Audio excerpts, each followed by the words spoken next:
ইলিশ মাছের লেজ ভর্তা তো অনেক খেয়েছেন, এবার একটু কাতল মাছের লেজ ভর্তা খেয়ে দেখুন কেমন লাগে। সত্যিই বন্ধুরা, এটা একটা অসাধারণ ভর্তা। যদি একবার ট্রাই করে দেখেন, সবাই আপনার ভর্তা চেটেপুটে খেয়ে নেবে, এতটাই মজা হবে এই ভর্তাটা। হ্যাঁ বন্ধুরা, আজকে আপনাদের সাথে এই মজাদার ভর্তাটা শেয়ার করতে চলে এসেছি আমি, ব্লগ বাই কাজী হীরা। আসসালামু আলাইকুম বন্ধুরা, কেমন আছেন সবাই? আশা করছি যে যেখান থেকে ভিডিওটি দেখছেন, আল্লাহর অশেষ রহমতে সবাই ভালো আছেন।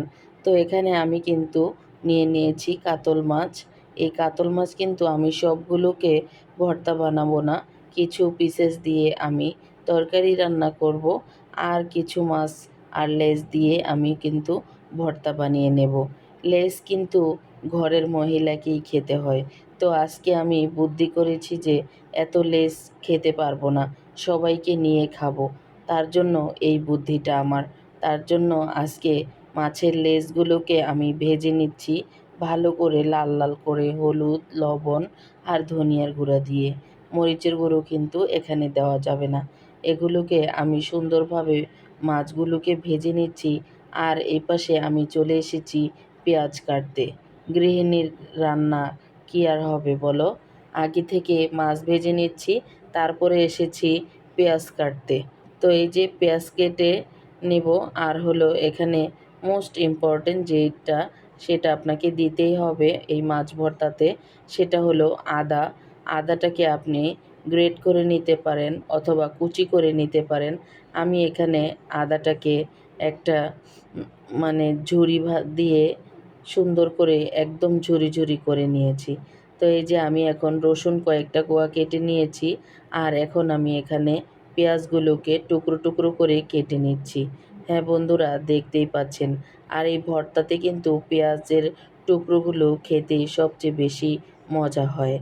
এই এই অসাধারণ ভর্তাটা আপনারা যদি একদিন ট্রাই না করেন, তাহলে কিন্তু অনেক বড় মিস করে ফেলবেন।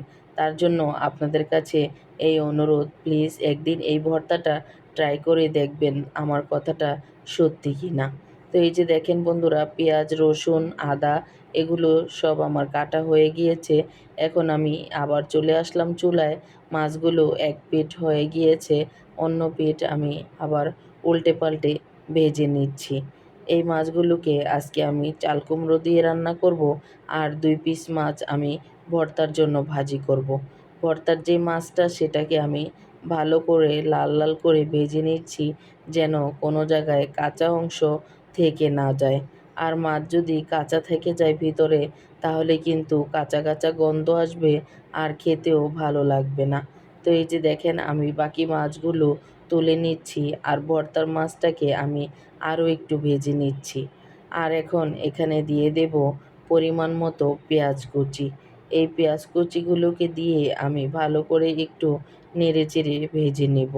তো এই যে দিয়ে দিলাম রসুন আর পেঁয়াজের যে টুকরোগুলো ছিল সেগুলোকে এখন আমি ভালো করে নেড়ে চেড়ে একটু ভেজে নেব।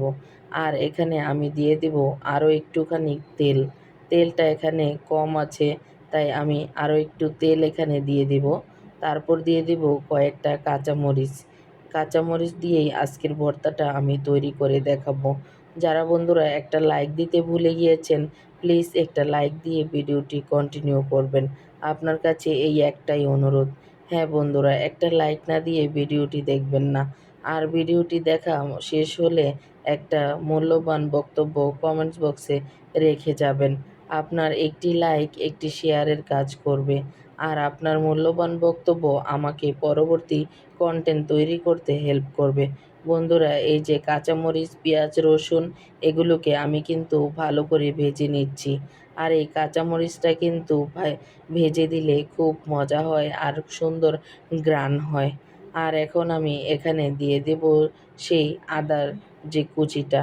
আদাটা যে আমি গ্রেট করে রেখেছিলাম, সেই আদার গ্রেটটা এখন আমি এখানে দিয়ে দেব। আর আদাটা দেওয়ার সঙ্গে সঙ্গে এত সুন্দর একটা স্মেল বের হয়েছে, তোমাদেরকে সামনে থেকে না দেখালে বুঝতেই পারবে না। তো এই যে মাছ ভর্তায় আদা দিয়ে কে কে তোমরা খাও, সেটা কিন্তু অবশ্যই কমেন্টস বক্সে জানিয়ে যাবে। মাছ ভর্তা, টাকি টাকি মাছ ভর্তা, তারপর হলো তোমার শোল মাছ ভর্তা, যেই ভর্তাই খাও না কেন সব এই আদা কুচিটা দিলে কিন্তু তোমার এই ভর্তার স্বাদ 10 গুণ বেড়ে যাবে। কথা দিলাম বন্ধুরা, এই কথাটা তোমরা মিলিয়ে দেখো। আর এই যে দেখো আমার কাঁচামরিচগুলো আমি নেড়েচেড়ে একটু ভেজে নিচ্ছি। আর পেঁয়াজ, কাঁচামরিচ, রসুন সবগুলোই কিন্তু ভাজা হয়ে গিয়েছে। এ পর্যায়ে আমি এগুলোকে নামিয়ে একপাশে রেখে দিচ্ছি। আর এখন বন্ধুরা আমি কিন্তু হাত দিয়ে মাখিয়ে এই ভর্তাটাকে বানিয়ে নেব। আর এদিকে আমি এই যে কাঁটাগুলোকে ছাড়িয়ে নিয়েছি। কাঁটাগুলোকে আমি অফ ক্যামেরায় বেছে নিয়েছি। আর এই কাঁটাগুলো না বাছলে কিন্তু মাছ ভর্তা খেতে পারবে না। আমি এই শক্ত শক্ত কাঁটাগুলোকে সুন্দরভাবে বেছে ফেলে দিয়েছি। আর এখন আমি সামান্য একটু লবণ দিয়ে, মানে হলো পরিমাণ মতো লবণ দিয়ে এই ভর্তাটাকে হাত দিয়ে কষলে কষলে বানিয়ে নেব। আর হাতে মাখানো ভর্তা কিন্তু টেস্টি অন্যরকম হয়ে থাকে। তো এই যে দেখো আমি কিন্তু এখন মরিচগুলোকে লবণ দিয়ে হাত দিয়ে ডলে ডলে নিচ্ছি। তারপর আমি এখন পেঁয়াজের সাথে সবগুলোকে মিশিয়ে দিব। আর মাছগুলোকেও একরকমভাবে একটুখানি হালকাভাবে মিশিয়ে নিচ্ছি। আর এই মাছ ভর্তাটা কিন্তু এমনিতেই মাছটা কাটা ছাড়ানোর ফলে মাছটা নরম হয়ে গিয়েছে। আর এটাকে এত বেশি কষলানোর কোনো প্রয়োজনই পড়বে না। আর যেহেতু বাচ্চারা খাবে না মাছের ভর্তা, তাই হালকা দু একটা কাটা থাকলেও কোনো প্রবলেম হয় না। তাই আমি আমার মতো করে বেছে নিয়েছি বন্ধুরা। আর আপনারা যদি কাটা না খেতে পারেন বেছে, তাহলে কিন্তু ভর্তা মাখানোর আগেই কাটাগুলোকে একদম ভালো করে ক্লিন করে নেবেন। তো এই যে দেখেন বন্ধুরা আমার ভর্তা মাখানোটা কিন্তু একদম রেডি হয়ে গিয়েছে। আর এই ভর্তাটা আপনি গরম ভাতের সাথে একদম অমৃতের মতো খেয়ে নেবেন। আর এই পর্যায়ে এসে আমি এখানে দিয়ে দিচ্ছি এক টুকরো লেবু। আর এখানে যদি আমি গন্ধরাজ লেবুর পাতাটা দিতে পারতাম, তাহলে কিন্তু আরও সুন্দর ঘ্রাণ চলে আসতো। আর এই যে এখন আমি লেবু পাতা নেই বলে এই যে গ্রান লেবুর রস দিয়ে দিলাম। এভাবেও কিন্তু খেতে বেশ মজা হয়েছে। আর লেবু দিয়ে এই ভর্তাটা খেতে কিন্তু খুবই মজা হয়। আপনারা কিন্তু যখন ভর্তা বানাবেন তখন কিন্তু অবশ্যই এক পিস লেবু নিয়ে ট্রাই করবেন।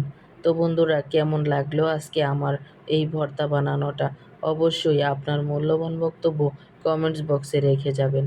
আর আমি কিন্তু একটু হাত দিয়ে খেয়ে দেখলাম যে আসলেই অনেক মজা হয়েছে আমার এই ভর্তাটা। তো বন্ধুরা ভালো লাগলে লাইক, কমেন্ট, শেয়ার করতে ভুল করবেন না। আবারও বলে দেই, এই যে দেখেন কত মজাদার ভর্তা, একদম সহজে সুস্বাদু ভর্তা বানিয়ে নিলাম। তো এই যে আজকের মতো এখানেই বিদায় নিচ্ছি। আল্লাহ হাফেজ। আসসালামু আলাইকুম।